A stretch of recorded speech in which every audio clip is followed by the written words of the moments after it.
Steps हमने perform किए हुए, ये सारे के सारे स्टेप्स बहुत अच्छे तरीके से आप रन कर सकते हो अगर आपके पास थोड़ा सा डेटा हो। आपने मीन कैलकुलेट करना है, 1000 एंट्रीज हैं, 10,000 हैं, बहुत आराम से आप कर लोगे। लेकिन जब आपके पास मिलियन एंट्रीज हैं, ठीक है, 1 million 2 million, it becomes a problem. Mode आपने कैलकुलेट करना है, और क्योंकि एक नहीं ना करना, मल्टीपल टाइम्स करना है, बहुत सारे एनालिसिस करने हैं, बार बार आइटरेटिव साइकिल्स चलाने हैं, यहाँ पे बहुत बड़ा प्रॉब्लम खड़ा हो जाता है। इस प्रॉब्लम को रिजॉल्व करने के लिए हमारे पास सैम्पलिंग की टेक्निक्स हैं। जो सैम्पलिंग की टेक्निक्स हैं, अगेन इसमें काफ़ी सारी टेक्निक्स आएंगी हमारे पास। जो सबसे कॉमन टेक्निक हमारे पास यूज़ होती है, that is random sampling. Random sampling का मतलब ये है कि जो भी मेरा डाटा है, उस डाटा के अंदर से मैं कुछ रैंडम जो भी मेरे इंस्टेंसेस हैं वो मैं सिलेक्ट कर लेता हूँ। मतलब जो भी, अगर मैंने फॉर एग्जांपल इस क्लास के अंदर से कोई से 3 लोगों को सिलेक्ट करना हो, तो I will just randomly select any 3 people. ठीक है, दैट इज रैंडम सैम्पलिंग, सबसे common. Then we have something known as stratified sampling. Stratified sampling ये कहती है कि सबसे पहले आप ये चेक करते हो कि जो भी आपके पास पॉपुलेशन है, उस पॉपुलेशन के कैरेक्टरिस्टिक्स क्या हैं। उसके बाद आप अपनी पॉपुलेशन को डिवाइड करते हो इनटू ग्रुप्स। फॉर एग्जांपल, अगर आप पॉपुलेशन को डिवाइड करते हैं इनटू मेल और फीमेल, या अगर आप पॉपुलेशन को डिवाइड करते हैं with those having just bachelor's degree, और those in undergrad, then those who have in post grad और समथिंग लाइक दैट, इस तरह से आप उसको डिवाइड कर सकते हो। फिर आप क्या करते हो कि बेस्ड अपॉन कि आपके पास क्या ग्रुप्स बन रहे हैं, ठीक है, और उन ग्रुप्स की क्या पॉपुलेशन है, उसके अंदर से आप अप्रोप्रिएट लोगों को सेलेक्ट कर लेते हो। For example, if we divide your class into 2 groups, male and female, so based upon कितनी फीमेल्स हैं, we can select some samples. Based upon कितने मेल हैं, हम सैंपल सेलेक्ट कर सकते हैं। This is known as stratified sampling. फिर हमारे पास आती है क्लस्टर सैम्पलिंग। क्लस्टर सैम्पलिंग का मतलब ये है कि अगेन हम ग्रुप्स बनाएं, ठीक है, और ग्रुप्स बनाने के बाद एक कंप्लीट ग्रुप को हम सेलेक्ट कर लें।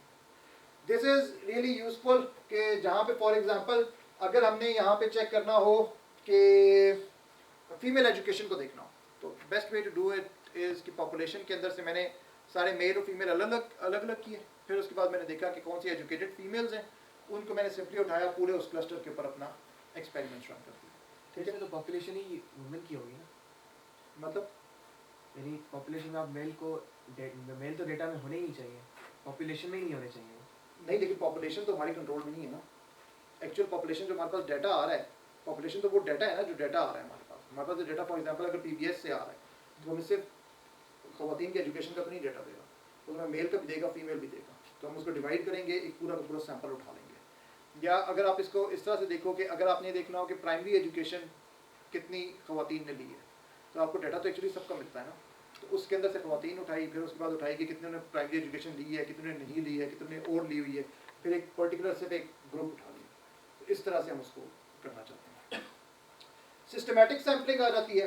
सिस्टमैटिक सैम्पलिंग के अंदर ये होता है कि इसके अंदर भी रैंडम ही हम सिलेक्ट करें, लेकिन रैंडम हम इस तरह से सिलेक्ट करें कि फॉर एग्जांपल हर तीसरा रिकॉर्ड हम सिलेक्ट कर लें, या हर चौथा रिकॉर्ड हम सिलेक्ट कर लेंगे। हमें ये पता लग जाता है कि अच्छा हमें कितने रिकॉर्ड्स उठाने, ठीक है, और हमारी टोटल पॉपुलेशन क्या है, उसको आप वेरी सिंपली मॉड लें, आपको पता लग जाएगा कि आपको कौन सा वाला सिस्टमैटिक सैम्पलिंग कैसे करनी है आपने। और फाइनली हमारे पास आती है एक चीज़ जिसको कहते हैं कन्वीनियंस सैम्पलिंग। अब फॉर एग्जांपल आपके पास सारा का सारा डाटा पड़ा हो पूरे पाकिस्तान का, लेकिन आपके पास पाकिस्तान में सारे एजुकेशन का डाटा, आपके पास सब लोग तो नहीं आ सकते, और मेरे पास तो टोटल यहाँ पे बैठे हुए 20-25 लोग होंगे जो आ सकते हैं। तो ये कन्वीनियंस सैम्पलिंग है कि अगर मैं सिर्फ इन्हीं 20-25 लोगों के अंदर से फीडबैक ले लूँ इन्हीं से, ये कन्वीनियंस सैम्पलिंग। आपकी पर्टिकुलर प्रॉब्लम के लिए कौन सी सैम्पलिंग टेक्निक अप्रोप्रिएट होगी, कंप्लीटली डिपेंड्स अपॉन यू। ये आपकी ऊपर डिपेंड करता है कि आप कौन सी वाली सैम्पलिंग टेक्निक यूज़ करेंगे। लेकिन जो चीज़ हम चाहते हैं ना, उसको हम ये चाहते हैं कि हम यहाँ देख लें कि स्प्रेड क्या होगा। सो फॉर दीज आइटम्स, ये अबाउट 1000 आइटम्स हैं। अगर हम इसके अंदर रैंडम सैम्पलिंग देखें ना, तो हमारे पास रिकॉर्ड यहाँ पे भी आ रहा है, यहाँ पे भी आ रहा है, यहाँ पे भी रिकॉर्ड्स हैं। अगर हम स्ट्रेटिफाइड सैम्पलिंग देखें ना, तो वहाँ पे हमारे पास बड़ा अच्छा स्प्रेड है, कि दोनों तरफ हमारे पास बहुत अच्छा स्प्रेड है। अगर हम क्लस्टर सैम्पलिंग देखें ना, तो हमारा सारा का सारा स्प्रेड ये बैठा हुआ है, ये हम कैप्चर नहीं कर सकते, ये हम कैप्चर नहीं कर सकते। इसी तरह से आपको ये बात आपको समझने वाली है कि भाई जो हम सैंपल कैप्चर कर रहे हैं ना उसका स्प्रेड क्या है। अगर ये स्प्रेड आपके लिए इंपॉर्टेंट है तो इट इज़ मच बेटर कि आप क्लस्टर सैम्पलिंग ना यूज़ करो, कोई और मेथडोलॉजी यूज़ करो। If it is not important to you फिर आप सिंपली क्लस्टर सैम्पलिंग यूज़ कर लो या फिर कन्वीनियंस सैम्पलिंग यूज़ कर लो। स्टेप्स हमारे पास क्या होंगे? हमने राइट डेटा कलेक्ट करना है। 3 स्टेप्स टिपिकली आप यूटिलाइज कर सकते हो।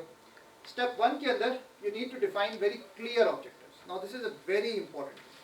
आप अपने ऑब्जेक्टिव्स बिल्कुल क्लियर रखो। आपके जितने ऑब्जेक्टिव्स वेग होंगे उतना ही आपके लिए एक प्रॉब्लम खड़ी हो जाएगी। आप बहुत ही स्पेसिफिक कंसाइज किस्म के ऑब्जेक्टिव्स डिफाइन करो। Once you have very concise objectives then you can go ahead and do rest of the things. So for example हम मार्केटिंग में देखते हैं कि अगर if I want to understand the factors influencing customer purchasing decision and develop targeted marketing strategies, or this particular objective in marketing sense is very specific kind of an objective. Generally speaking हमारे पास बहुत abstract किस्म की problem statement हो सकती है, लेकिन यहाँ पे बहुत ही एक specific किस्म के मेरे पास objective आ रहे हैं। Similarly, predict stock market trends and identify profitable investment opportunities. Again, a very specific kind of a objective that we want to do, right? Once you have defined the clear objectives, उसके बाद then you can use literature review. Now, this is where deusability comes into play. Lots of people are doing research. Lots of people are creating their data sets. Lots of people are writing papers as well, right? Research papers as well. You need to reuse that. And in order to reuse it, best way is go into literature review. ठीक है? जाके और papers पढ़ें, और चीज़ें देखें, लोग क्या लिखते हैं, लोग क्या methodologies use करते हैं, क्या data sets use करते हैं, उसके ऊपर कैसे काम करते हैं. For example, एक simple सा objective है. To assess the impact of climate change on global ecosystems and inform conservation strategies. So for these conservation strategies and to assess impact of climate change, what should I do? मुझे जाके literature review करना है. अब literature review जाके मैं कहाँ से करूँगा? I can go and get global temperature records. अब ये global temperature records हैं, इसके लिए already हमारे पास GHCN भी है, Hatfield 4 भी है. हमारे पास carbon emissions का data set है. क्लाइमेट मॉडल्स हैं हमारे पास, बायोडाइवर्सिटी डेटा सेट्स हैं, रिमोट सेंसिंग डेटा है, ओशिनोग्राफिक डेटा है. Look at the problem again. Assess the impact of climate change on global ecosystems and inform conservation strategies. I did not search for this directly. I did not search for conservation strategies. I did not search for what is the impact of climate change on global systems. What I am trying to get here from literature is all of the associated secondary sources of data. Direct sources भी हो सकती हैं, बिल्कुल हो सकती हैं, लेकिन literature से मैं क्या चाहता हूँ? लिटरेचर रिव्यू से मैं सारी सेकेंडरी सोर्सेज ऑफ डेटा चाहता हूँ, जिनको यूटिलाइज कर सकूँ मैं, जिनको कंबाइन कर सकूँ मैं, और उसके बाद इसके ऊपर मैं डिसीजन मेकिंग कर सकूँ. अगेन ये सारे डेटा सेट्स अवेलेबल हैं, you can go and you can check them, all of them are available. You just need to link them all together and then do some kind of analysis on it. Last जो step है, once you have done literature review as well, okay, then you need to consult with domain experts. ये जो domain experts है ना, ये आपको बताएंगे कि भाई आपने करना क्या है और आपको किस किस्म का डेटा चाहिए. आपको खुद से नहीं पता लग सकता. अगर मुझे ये हो ना बात आज के, मैं एक ई-कॉमर्स स्टोर फॉर एग्जांपल मैं बनाना चाहता हूँ ऑनलाइन, ठीक है, और मैं चाहता हूँ एक पर्टिकुलर प्रॉब्लम मैंने अपनी डिफाइन कर दी, एक ऑब्जेक्टिव डिफाइन कर दिया, मैंने सेकेंडरी सोर्सेज से डाटा उठाया कि और कौन से स्टोर्स अवेलेबल हैं, कैसे काम करते हैं, लेकिन अब मुझे नहीं पता कि मुझे जो पर्टिकुलर ई-कॉमर्स स्टोर है उसमें क्या होना चाहिए और क्या नहीं होना चाहिए. इन ऑर्डर टू आइडेंटिफाई कि उसमें क्या होना चाहिए क्या नहीं, मुझे एक ऐसे एक्सपर्ट से मिलने की ज़रूरत है जिसने कोई ई-कॉमर्स स्टोर चलाया हो, किसी ई-कॉमर्स स्टोर के ऊपर डेवलपमेंट की हो, कुछ ना कुछ उसने जो है ना वो फाइल, इवन अगर सेलर्स जो हैं उनसे मुझे बात करने की ज़रूरत है, भाई वो क्या चाहते हैं, जो लोग परचेज करते हैं मुझे उनसे बात करने की ज़रूरत है, भाई वो लोग क्या चाहते हैं, और बेस्ड अपॉन कि वो क्या चाहते हैं और किस किस्म का डाटा रिक्वायर्ड है, देन आई कैन आइडेंटिफाई कि मैंने डाटा एक्विजिशन करनी किस चीज़ की है. जो पीछे सारे स्टेप्स देखे ना डाटा एक्विजिशन कितने सारे, वो हमें कहाँ से पता लग रहे हैं? डोमेन एक्सपर्ट से. डोमेन एक्सपर्ट हमें बता रहा है. हमें कैसे पता चला कि जो हमने डाटा कलेक्ट किया है वो एक्यूरेट है, रेलिवेंट है, कंसिस्टेंट है, कंप्लीट है, रिलायबल है? ये कैसे पता चल रहा है? डोमेन एक्सपर्ट बता रहा है हमें. हमें बाय इटसेल्फ हमें नेसेसरी नहीं पता. नाउ इट इज़ पॉसिबल कि आप खुद अपने आप को एक डोमेन एक्सपर्ट कंसिडर करते हैं, लेकिन ये बात हमेशा याद रखें कि बिल्कुल अनबायस्ड वे में अगर आप डेटा साइंस की पाइपलाइन अप्लाई करना चाहते हैं तो you must consider yourself as not a domain expert, you are not a domain expert. आपने जो भी इंफॉर्मेशन लेनी है वो अपने और लोगों से लेनी है, फिर आप डेटा साइंस की पाइपलाइन सही तरीके से इम्प्लीमेंट कर सकते हैं। क्योंकि जो आपको और लोगों से मिल रही है ना बातें, वो आपकी बायसनेस को चेंज करेंगी। आपके पास एक इनहेरेंट बायसनेस है, आप सबसे सिंपलेस्ट मेथडोलॉजी अप्लाई करना चाहते हैं जो कि, या सबसे सिंपलेस्ट पाइपलाइन अप्लाई करना चाहते हैं जो कि आपको रिजल्ट्स अचीव करके दे दे। ये एक बायसनेस है आपके जहन में। इसको काउंटर करने के लिए you need an expert who will come in and tell you कि नहीं नहीं नहीं, आप सोच रहे होगे कि बड़ा आसान काम है और ये वो चीज़ें, अक्सर एक्सपर्ट्स यही बातें करते हैं, लेकिन ये आसान काम नहीं है। ठीक है, क्यों नहीं है, टेल मी। फिर आपको एक्सपर्ट बताना शुरू करेगा कि भाई ये चीज़ होनी चाहिए, इसमें ये होगा, एक ई कॉमर्स स्टोर के लिए आपको ये भी चाहिए, ये। तो you need to gather that information, and once you have that information then you can do all of these things, then you can check कि अच्छा अब जो मुझे फॉर एग्जांपल अगर चेक करना है कि एवरेज प्राइस होनी चाहिए, तो वो what does average price mean, मुझे मीन कैलकुलेट करना चाहिए। मुझे ये चेक करना है कि मेरी प्राइस की डिस्ट्रीब्यूशन क्या है, वेरिएबिलिटी क्या है, वेरिएंस होनी चाहिए। स्टैटिस्टिकल मेथड्स बहुत सारे अवेलेबल हैं, ठीक है, साइकिल्स हैं हमारे पास, मेथडोलॉजीज हैं, डेल्फी मेथड, सब कुछ अवेलेबल है। लेकिन जो आपको चीज़ चाहिए पहले, वो आपको वो रेलिवेंस चाहिए, आपको वो डेटा के बारे में, इंफॉर्मेशन के बारे में और नॉलेज के बारे में आपको नॉलेज चाहिए कि क्या प्रोड्यूस करना है, क्या डिसीजन मेकिंग करनी है आपने, और वो कैसे उस तक पहुंचना है। ठीक है, अगेन क्यों कर रहे हैं हम, इसका इम्पैक्ट बहुत ज़्यादा है। Once you have the right data, ठीक है, इसका इम्पैक्ट हमारे आर्टिफिशियल इंटेलिजेंस और मशीन लर्निंग पे बहुत ज़्यादा है। जो राइट डेटा होता है ना हमारा, वो एक तो हमारे जो पर्टिकुलर प्रेडिक्टिव मॉडल्स हैं या जो भी हमारे पास क्लासिफिकेशन या क्लस्टरिंग के मॉडल्स हैं, उनको इम्प्रूव करता है, मतलब उनको बेहतर बनाता है। ठीक है, जो आपने डिसीजन मेकिंग करनी है, अगर आपने डाटा सही कलेक्ट किया हुआ है तो आपकी डिसीजन मेकिंग सही है। ठीक है, चाहे आप उसके ऊपर प्रेडिक्शन कर रहे हो, क्लासिफिकेशन कर रहे हो, चाहे आप उसके ऊपर क्लस्टरिंग कर रहे हो, जो भी कर रहे हो। इफेक्टिव डिसीजन मेकिंग को फैसिलिटेट करता है। इफेक्टिव डिसीजन मेकिंग का मतलब ये है कि फॉर एग्जांपल मैं जो अपने वेयर हाउस में कौन से प्रोडक्ट्स रखने हैं, राइट, ये डिसीजन लेने के लिए मेरे पास सही डाटा होगा, तो उसके ऊपर मैं सही डिसीजंस लूँगा, तभी मैं सही प्रोडक्ट्स लेकर आ सकता हूँ, वरना तो मैं गलत प्रोडक्ट्स लेकर आना शुरू कर दूंगा। राइट, इसी तरह से जो आपकी इनोवेशन या कॉम्पिटिटिव एडवांटेज है, वो आपके पास सिर्फ और सिर्फ तभी आ सकता है जब आपने प्रॉपर डाटा कलेक्ट किया। अगर आपने नोटिस किया हो ना, आजकल फेसबुक, टिकटॉक, ट्विटर वगैरह, ट्विटर तो खैर इतना नहीं, लेकिन फेसबुक और जो वो है ना टिकटॉक वगैरह, वो आपको जो सजेशंस देते हैं ना, वो आपसे बहुत रेलिवेंट होती है। अगर आप देखते हो, प्राइवेसी के कंसर्न्स भी हैं, लेकिन जीमेल वगैरह के ऊपर छोटे छोटे से एड्स आ रहे होते हैं, बड़े आपसे रेलिवेंट होते हैं। इसलिए नहीं कि वो आपको जानते हैं कि आप सोच क्या रहे हो, नहीं, उन्होंने डाटा कलेक्ट किया हुआ है। They understand.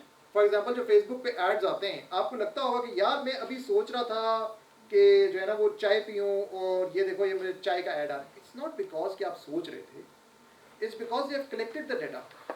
दे अंडरस्टैंड कि टिपिकली पाकिस्तान में लोग जो है ना वो किस टाइम पे चाय के बारे में सोच रहे होते हैं। दे अंडरस्टैंड कि अच्छा पाकिस्तान के अंदर या फिर जनरली आप किस चीज़ में इंटरेस्टेड हो। आप एक दफ़ा सर्च करो ना, आपकी सारी की सारी हिस्ट्री चेंज हो जाएगी। सर एक तो जैसे गूगल या सोशल मीडिया, एक तो वो डाटा कलेक्ट करते हैं, अंडरस्टूड है। अब फॉर एग्जांपल आप वेरियस वेबसाइट्स को रूटीन में आप सर्च कर रहे हैं, उसमें वो कुकीज़ आपसे एक्सेप्ट करवाते हैं, वो भी डाटा के अंदर हमारा शेयर करवा रहे होते हैं बैकएंड पे। कुकीज़ का काम एग्जैक्टली ये नहीं है। कुकीज़ का काम ये है कि वो क्लाइंट साइड पे आके इंफॉर्मेशन रखते हैं, और वो क्लाइंट साइड पे आके इंफॉर्मेशन ये रखते हैं कि वेबसाइट्स को कैसे इंप्रूव करना है, क्या नहीं करना, लेकिन कंट्रोल नहीं है। लेकिन उसके ऊपर वो नहीं है कोई कि स्टैंडर्ड नहीं है कोई, या कोई कंट्रोल नहीं है कि वो क्या रख सकते हैं। तो एज सच कुकीज़ को बहुत ज़्यादा यूज़ किया जाता है by many websites to store your personal information as well. क्योंकि वो आजकल मैंडेटरी भी अब कर रहे हैं, अगर आप रिजेक्ट कर दें वो आपको आगे बढ़ने नहीं देते, ये भी बोलते हैं वेब्स पे। असल में वो इसलिए क्योंकि जो EU की पॉलिसी है ना, वो ये कहती है कि आपने सिर्फ और सिर्फ जो नेसेसरी कुकीज़ है ना, जैसे फॉर एग्जांपल अगर आपने रखनी है कुकी, वो रखनी है जो कि आपको जीमेल पे लॉगिन रहने दे। तो you should get an option to do that. इससे पहले तो हमारे पास ऑप्शन ही नहीं होता था। इससे पहले तो वो जो भी कुकीज़ रखी जाती थी, जो भी काम किया जाता था, हमारे पास कोई ऑप्शन नहीं होता था, सीक्रेटली किया जाता था। अब ईयू ने जो लॉज पास किए हैं उनकी वजह से ये है कि हमें पता लगना शुरू हो गया कि अच्छा लोग जो है ना वो इस तरह के काम करते हैं, ठीक है, तो उसका थोड़ा सा वो डिफरेंस है। अच्छा, तो बिजनेस के ऊपर इसका क्या इम्पैक्ट है? एक तो आप अपने कस्टमर्स को ज़्यादा बेहतर तरीके से समझ सकते हैं। मतलब ये कि अगर आप सही तरीके से सही डेटा आप कलेक्ट कर रहे हैं, आपने एक ऐप बना ली जिस ऐप का काम है कि वो सारे पिंडी इस्लामाबाद के ब्यूटी पार्लर्स जो है ना उनको लिस्ट डाउन कर दे, और उसके बाद आप अलाउ करते हैं कि यूजर्स लॉग इन करें और किसी भी पर्टिकुलर ब्यूटी पार्लर को बुक कर सकें, व्हाटएवर। यहाँ पे अगर आपने कस्टमर्स के बारे में इंफॉर्मेशन ये नहीं रखी कि जो उन्होंने एक्चुअली बुकिंग की वो गए कि नहीं गए, आपने ये नहीं रखी कि अच्छा लोग कितना पे करना चाहते हैं, आपने इंफॉर्मेशन नहीं रखी कि अच्छा कौन बुकिंग करवा रहा है, क्या दुल्हन खुद जाके बुकिंग कराती है ब्यूटी पार्लर की, कोई उसका रिलेटिव कराता है, कोई और बंदा अगर आप ये सारी इंफॉर्मेशन नहीं रख रहे तो फिर क्या होगा? फिर at the end of the day आप तो समझ नहीं पाए अपने कस्टमर को। अगर आपके पास जो है ना एक सिंपल सी वो वेबसाइट है ना, क्या वेबसाइट है वो शादियों वाली यार, चलो शादी.com, अगर आपने उसमें इंफॉर्मेशन ही नहीं रखी हुई कि भाई आपके पास जो भी है ना वो खातून है, जो भी बंदा है उसकी एज क्या है, वो क्या करती है, कब जो है ना आपके वो मतलब व्हेन समवन इज सिलेक्टेड और नॉट, जब आप इस तरह की इंफॉर्मेशन ही नहीं रखोगे तो you would never be able to engage your customers. ये इंफॉर्मेशन रखोगे, ये इंफॉर्मेशन कलेक्ट करोगे, इसके बाद एनालिसिस करोगे, डिसीजन मेकिंग करोगे, then you would be able to analyse कि अच्छा how can I further improve this engagement, how can I improve the results of the actual thing that I'm trying to do. Once you understand your customers, once you understand your target market, only then can you come up with strategies to make better decisions. इसके अलावा operational efficiency और cost reduction, data की basis के ऊपर इतने decision making होते हैं। For example अगर आपको ये नहीं पता, आप एक एयरलाइन चला रहे हो, ठीक है, एयरलाइन में आपको ये नहीं पता कि जो किचन है आपका किचन है, ठीक है, जहाज़ का, उसमें कितने मील्स आपके पैसेंजर्स पे जाएंगे और कितने ऐसे मील्स आपको एक्स्ट्रा रखने हैं कि जस्ट इन केस अगर कोई और बंदा मांग ले या कोई बंदा ना कर रहा हो तो फिर क्या होना चाहिए, उसका रिजल्ट क्या होगा? At the end of the day you would be in air, ठीक है, और आपके पास मील्स पूरे नहीं हो रहे होंगे। ये तो आप नहीं चाहते ना, आपको वो ये तो आप नहीं चाहते कि आप ओवर बुकिंग कर रहे हो अपने जहाज़ों की। अगर आपने ओवर बुकिंग कर दी तो क्या होगा? आपको लोगों को पैसे देने पड़ जाएंगे, राइट, काफ़ी सारे पैसे देने पड़ जाएंगे क्योंकि वो जा नहीं सकेंगे। ये कैसे आप कर सकते हो कम? इसको कम करने का तरीका यही है ना कि आप पहले एनालाइज करो, राइट। आप फॉर एग्जांपल अगर आप एक बुकिंग की वेबसाइट बनाओ, ठीक है, जिसके अंदर आप जहाज़ की टिकट आप बुक कर सकते हो। अगर आप अंडर बुक करते हो अपने जहाज़ को, या जो भी आपकी मोड ऑफ ट्रांसपोर्ट है उसको अंडर बुक करते हो, आपके लिए मसला है, राइट, क्योंकि फिर तो आपके फ्यूल ज़्यादा लग रहा होगा, अंडर बुक हो गया है, ज़ाया हो रहा है पैसा। ओवर बुक कर देते हो तो क्या होगा? लोग ज़्यादा आ जाएंगे, फिर किसी का कैंसिल करना पड़ जाएगा, पैसे देने पड़ जाएंगे। तो how can you make a decision कि सबसे ऑप्टिमल तरीका क्या है? क्या मैं अंडर बुक करूं, क्या मैं ओवर बुक करूं, या मैं एग्जैक्ट बुकिंग्स कर दूं और लोग ना आए तो फिर क्या होगा? ये सारी डिसीजन मेकिंग कैसे हो सकती है?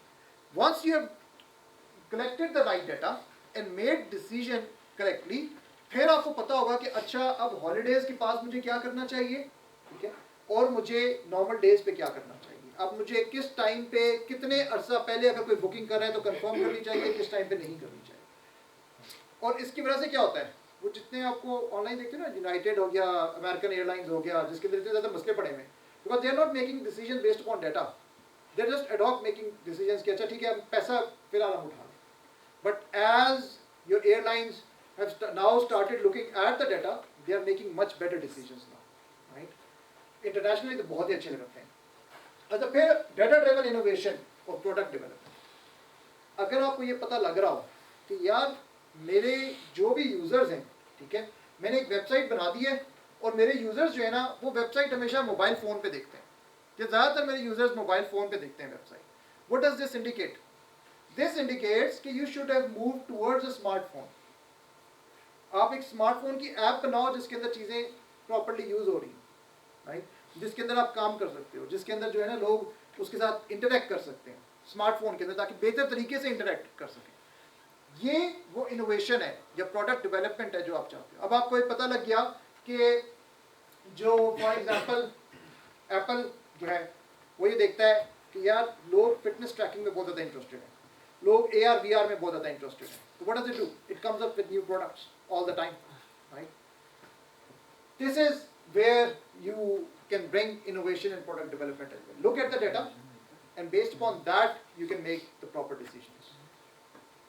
That's it for today. If you have any questions, please feel free to ask. We have a couple of minutes.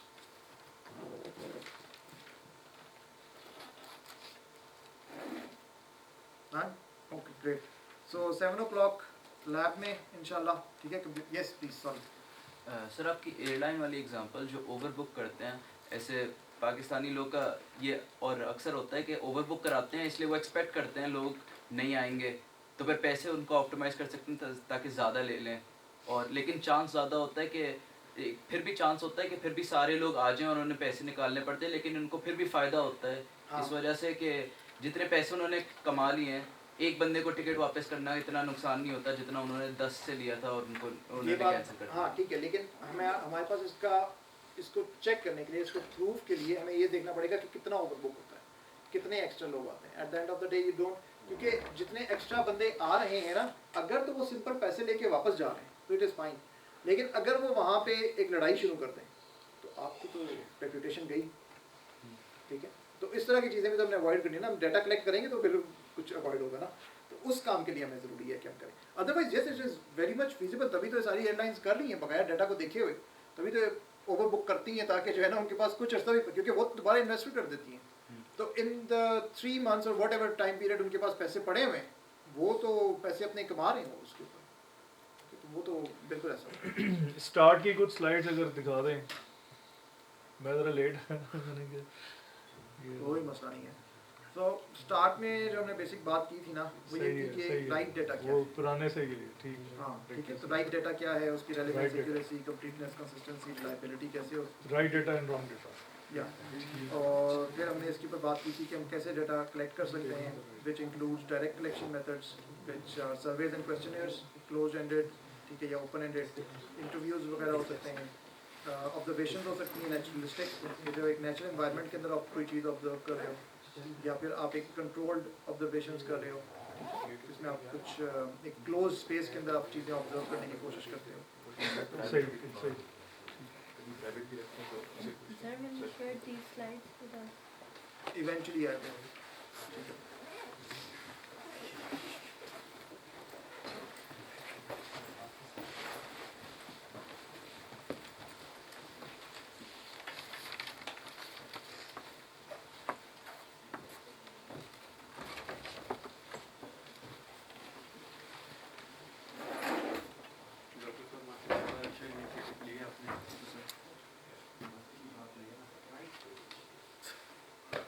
वरना तो फिर हुआ कि वरना तो पीडीसी में ज़्यादा महंगा हो गया. हाँ, ये बात सही है बिल्कुल. ये प्राइस भी ठीक है और चीज़ भी ठीक है. ये ऑनलाइन नहीं है फिलहाल, लेकिन हमने नेक्स्ट टाइम से सोचा है कि हम कुछ और भी करेंगे. अभी एक हम कर रहे हैं LLM पे करेंगे और इसी तरह से कुछ और भी करेंगे, उनको हम देख रहे हैं कि हम उनको ऑनलाइन कर सकें.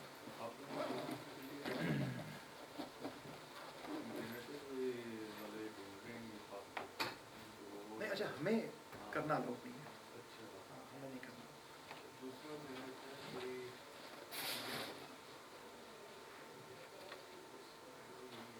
चलिए आप यहाँ टैब्लू और क्या है,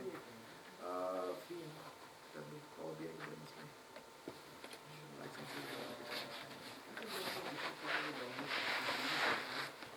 वो हम लोग को प्रॉपर लाइसेंस वगैरह वो करने पड़ते हैं मार्केट में.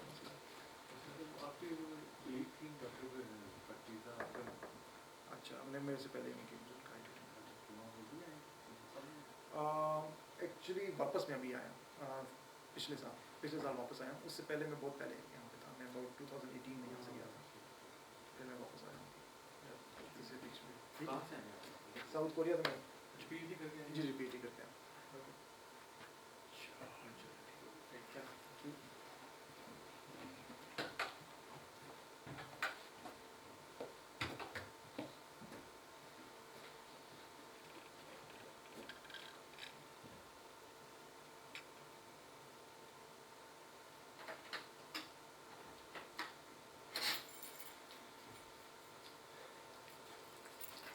चलिए मैडम, आप वेट करेंगे किसी का? वो अपना बैग रख के गई हैं, यहाँ मुझे बैठी हुई लेकिन मैं आती हूँ तो मैं उनका वेट कर रही हूँ। अच्छा, ठीक है। वो आ जाए, उनके मोबाइल वगैरह भी पड़े हुए हैं। जी ठीक।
जी हाँ, अस्सलाम वालेकुम।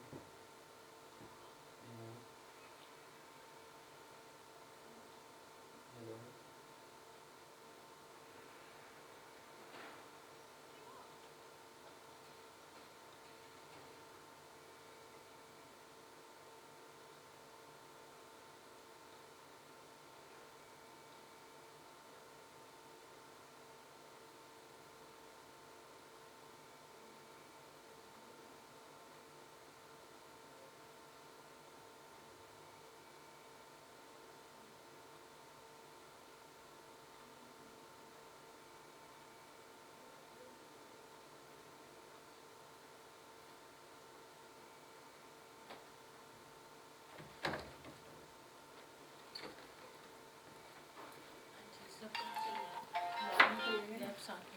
हाँ जी, 7 बजे। जी अस्सलाम वालेकुम। नहीं, मैं कह रही कैंटीन से होकर